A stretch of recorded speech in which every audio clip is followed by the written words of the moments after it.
বিসমিল্লাহির রহমানির রহিম। আলহামদুলিল্লাহ রাব্বিল আলামিন। সুযোগ্য পরিচালক, সম্মানিত সভাপতি, মঞ্চ উপবিষ্ট গণ উন্নয়নের উপদেষ্টা মণ্ডলী, নির্বাচন কমিশনার এবং প্রিয় দিনী ভাইয়ের, আসসালামু আলাইকুম ওয়া রাহমাতুল্লাহি ওয়া বারাকাতুহু। বক্তব্য দেওয়ার কিছু নেই। সাধারণ সভা, গতানুগতিক সাংবিধানিক যে এজেন্ডাগুলা আমরা ধারাবাহিক পরিক্রমায় এগিয়ে যাচ্ছি। যেহেতু গণ উন্নয়ন পরিষদ, আপনারা জেনে থাকবেন, একটি পরিবারকে সামনে রেখে গণ উন্নয়ন পরিষদ উদ্যোগ গ্রহণ করে 1999 সালে চট্টগ্রাম গণ উন্নয়ন পরিষদ। তাই আজকের এই সুযোগে আমি যারা সংগঠন প্রতিষ্ঠা করছেন তাদের ভিতরে আমাদের জনাব বাতেন ভাই, ওনাকে আল্লাহ নিয়ে গেছেন, আল্লাহ যাতে ওনাকে জান্নাতবাসী করে। এবং এরপর পরেই আমাদের অনেকের হাত ধরে, এখানে জামাল ভাই আছে, সুজন ভাই ছিল, আলমগীর ভাই সহ আরো অনেকে আছে ভাই, সবাই ছিল অনেকে, তাদের হাত ধরেই কাউসার সর্দার ছিল অ্যাক্টিভলি। আবার সন্দীপের বাইরেও আমাদের কিছু ভাই ছিল, আব্দুল কাদের ভাই, যেখানে সবাই নাম বলতে তো হবে, অনেক ছিল, 8-10 জন 15-20 জন ছিল। তো এটা বলার উত্তর হলো, আমাদের মাঝ থেকে আমাদের একজন ভাই গণ উন্নয়নে চলে গেছে। আমার মনে হয় প্রতি সাধারণ সভাতে তাকেও স্মরণ করা দরকার, আমাদের মরহুম দিলদার ভাই। ওনার এই কন্ট্রিবিউশন আছে, আল্লাহ যাতে ওনার কমতিগুলো দূর করে দেন, ওনার কবরকে জান্নাতের সাথে সংযুক্ত করে দেন, আলোকিত করে দেন আল্লাহ। আমরা যারা জীবিত আছি এবং আমাদের পরিবার, আমাদের মা বাপ যাদের আছে, সবাইকে যাতে আল্লাহ কবুল করে। আমি বক্তব্য দিব না, যেহেতু বাংলাদেশ স্বাধীনের 54 বছর।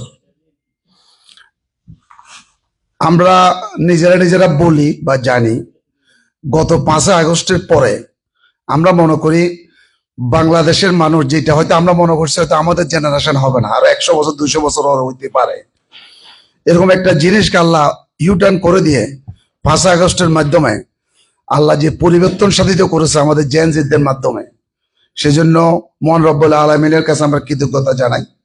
বিশেষ করে যারা 36 জুলাইতে যারা শহীদ হয়েছেন, তাদের রুহের মাগফিরাত কামনা করি। যারা পঙ্গুত্ব বরণ করেছেন, তাদের আল্লাহ তাদেরকে সুস্বাস্থ্য এবং কামিয়াব করুক। বিশেষ করে আজকে আমাদের সহযোদ্ধা ওসমান হাদি ভাই হাসপাতালে অত্যন্ত গুরুতর অসুস্থ। আমরা সবাই এই প্রোগ্রাম থেকে আমি আহ্বান করব, দোয়া করবেন আল্লাহ যাতে এই জাতীয় বিপ্লবীদেরকে, যে দলে উনি করুক, যে মতাদর্শ উনি করুক, কিন্তু খাঁটি বাংলাদেশ পন্থী, খাঁটি দুর্নীতি বিরোধী, খাঁটি সাদাবাজ বিরোধী এবং খাঁটি ইনসাফের পক্ষের লোক, এই জাতীয় লোক যত বেশি, এই জাতীয় যুবক যত বেশি আসবে, তত বেশি ইসলামের বিজয় হবে। এই কথাগুলো বলার কারণ হলো, আমি প্রথম গণ উন্নয়ন পরিষদ ইউএসএ কে ধন্যবাদ জানাই। বিশেষ করে সভাপতি ফখরুল ইসলাম, সহসভাপতি সাইফুল আলম, সেক্রেটারি সাইফুল ইসলাম, ট্রেজারার কিসলু ভাই সহ, ট্রেজারার আজাদ ভাই সহ, তারা যে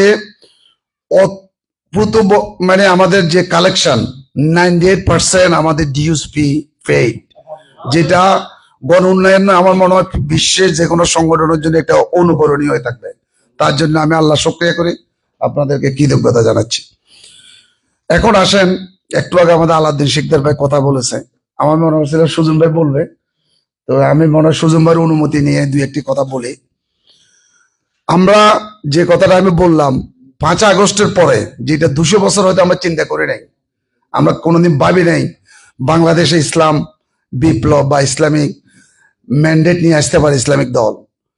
কিন্তু আলহামদুলিল্লাহ, আল্লাহ যদি চায় সেটা যে সম্ভব, সেটা আশা করি আগামী 12 ফেব্রুয়ারি ব্যালটের মাধ্যমে বাংলাদেশের মানুষ সেটা বিপ্লব ঘটাবে ইনশাআল্লাহ।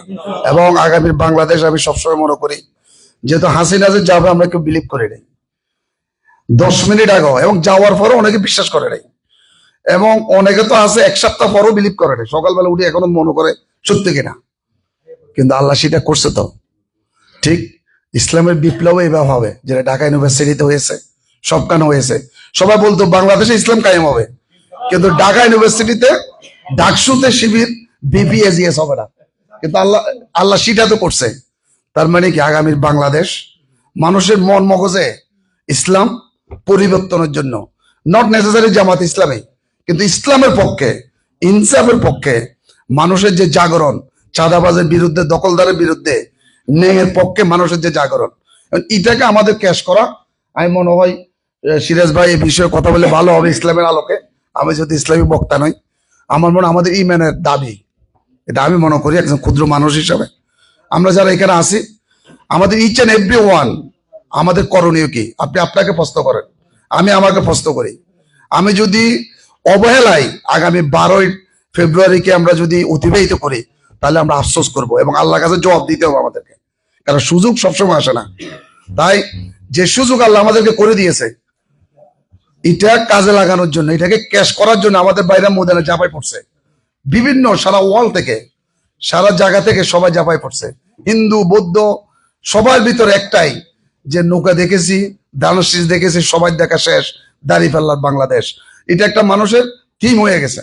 তাই আমাদের করণীয় কি? আমরা যারা সন্দীপটা, আমরা যারা সন্দীপের লোক, আমাদেরকে আজকের এই সবার পরেই যদি আমি বর্ডার এখানে দিই, রেজিস্ট্রেশন না করি, আমাদের সবাই এখানে আমরা যোগাযোগের ব্যবস্থা আছে, রেজিস্ট্রেশন করবেন। এটা আপনার ইমেনের দায়িত্ব, মনে করবেন it's kind of your responsibility, যে এটা আমার প্রয়োজন, এটা না করলে আমি গুণাগার হবো, এই ভিত্তিতে আপনি করবেন ভোটার রেজিস্ট্রেশন। হলো এক। দুই হচ্ছে, আমি এটা বিশ্বাস করি একজন আমেরিকাওয়ালা সবাই সমানভাবে দান করেন না বা করতে পারেন না, আল্লাহ সবাইকে সেম অ্যাবিলিটি, সেম সুযোগ দেন না, কিন্তু এটা আমি বিলিভ করি, কারণ আমার আমেরিকার বয়স এখন 33 বছর প্লাস। আমি বিলিভ করি যে একজন আমেরিকাওয়ালা অন্তত পক্ষে 5টা পরিবারের উপরে আমাদের সন্দীপে প্রভাব থাকে, মিনিমাম 5টা পরিবারের উপর আপনার প্রভাব থাকবে। সে ভোট দেখ না দেখ, আপনি তাকে জামাত ইসলামী ভোট দিতে বলবেন। আমাদের বাইরে একটু ভুল করেন, কোথাও কথা বলে চাহিদা করে উঠে সেটাই আমরা জামাত উঠেছে। নো, আপনার কথাতে হ্যাকপথ আনতে হবে। ঠিক আছে, আপনি বিএনপি করেন, আমার কোনো আপত্তি নেই, আপনি আওয়ামী লীগ করেন, আমার কোনো সমস্যা নাই, কিন্তু আপনি কি চাঁদাবাজি চান? আপনি কি দখলদারি চান?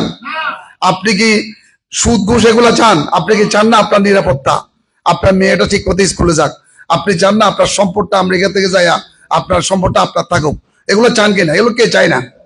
তাহলে এগুলো যদি চান, এগুলো কি বিগত দিন হয়েছিল? বিএনপি কে বলতে পারে বিএনপি ক্ষমতা ছিল, কামাল মিয়া এমপি ছিল না?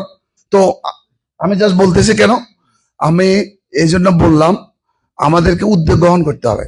আসুন আমরা প্রত্যেকটি বাইরা, আমাদের যত ফ্যামিলি আছে দেশে, আমাদের প্রত্যেকে কল দিব, ভাই আমরা আমেরিকা থেকে কল দিচ্ছি, আপনার কাছে কখনো কিছু চাই নাই, একটা দাবি, সেটা হলো এবার ভোটটা ইনসাফের পক্ষে দেন। হয়তো এটার কারণে আপনার অনেক গুনাহ মাফ করে দিবে আল্লাহ, জান্নাতে নিয়ে যাবে আপনাকে, কারণ আপনি দিয়েছেন তো আল্লাহ সন্তুষ্টির জন্য, কোরআনকে ক্ষমতা নেওয়ার জন্য। এই স্লোগানটা, এই আইডিয়াটা আপনারা নেন। আর একটা হচ্ছে আমাদেরকে অর্থনৈতিক কিছু কোরবানি করতে হবে। তো আমার মনে হয় এই জিনিসটা বললে আমরা হয়তো সব কথা শুনি, খুব ভালো লাগে, কিন্তু অর্থের ব্যাপার যখন আসে আমরা অনেকটা পারি না। এটা মানুষের ফিতরত, মানুষ জীবন দিতে পারে কিন্তু পয়সা দিতে চায় না। কিন্তু আমাদেরকে মানে পয়সা দেওয়ার ইয়ে করতে হবে। আপনারা জেনে থাকবেন, প্রবাসে সন্দীপের ইলেকশনকে, অর্থাৎ আলাদা শিকদারের পক্ষে অর্গানাইজ করার জন্য আমাদের প্রবাসী ভাইদের একটি কমিটি হয়েছে।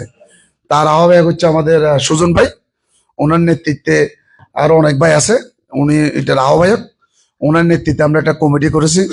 এই কমিটি আপনাদের কাছে যাবে আশা করি। আমি আপনাদেরকে হয়তো বুঝাতে পারি না, আমার অক্ষমতা, কিন্তু আমার অন্তর দিয়ে বুঝাতে পারতেছে না যে এবার যদি আমরা ভুল করি এই সুযোগ আমাদের আর আসবে না। তাই আমাদের প্রত্যেকের উচিত যে আমার জীবন আমি দেখতাম না ইসলামের এই বিজয়, এই সুযোগ যেহেতু এসেছে, আমি আমার শ্রেষ্ঠ সর্বোচ্চ কন্ট্রিবিউশন আমি আগামী বাংলাদেশের জন্য, আগামী নির্বাচনের জন্য করব। এই ওয়াদাবদ্ধ হই, আল্লাহর কাছে আমরা সাহায্য চাই। আর যখন আমাদের বাইরে আসবে, অতি অল্প সময়ে আপনারা আশা করি সাড়া দিবেন যার যার তৌফিক মতে। আর বিশেষ করে দোয়া করতে হবে, প্রত্যেকটি নামাজে আমরা একটু দোয়া তো করতে পারি। হ্যাঁ, আমাদের বাইকে যাতে ইসলামের পক্ষে, আলাদিন শিকদার এমপি হোক, আমার কোনো লাভ নাই, আমি ওনাকে চিনিও না, কিন্তু আমরা কোরআনকে চাচ্ছি, এই জন্য আমরা দোয়া করতে হবে। হ্যাঁ, তো আমি মনে হয় অগোছালো অনেক কথা বলেছি, আমি জানি না বুঝতে পারছি কিনা, কিন্তু আমার ফিলিংসটা হচ্ছে যে আমরা আমাদের সর্বোচ্চটা দিয়ে যদি আমরা না দিই, আমরা আল্লাহর কাছে দায়বদ্ধ থাকবো, বিলিভ মি অর নট। তো আল্লাহ আমাদের সবাইকে দিন প্রতিষ্ঠার কাজে আরো অগ্রগামী করুক এবং কোরআনকে বাংলাদেশে ক্ষমতা নেওয়ার জন্য আজকের এই মুহূর্ত থেকে আমাদের চিন্তা চেতনা আমাদের সামর্থ্য সর্বোচ্চ দিয়ে আমরা চেষ্টা করি।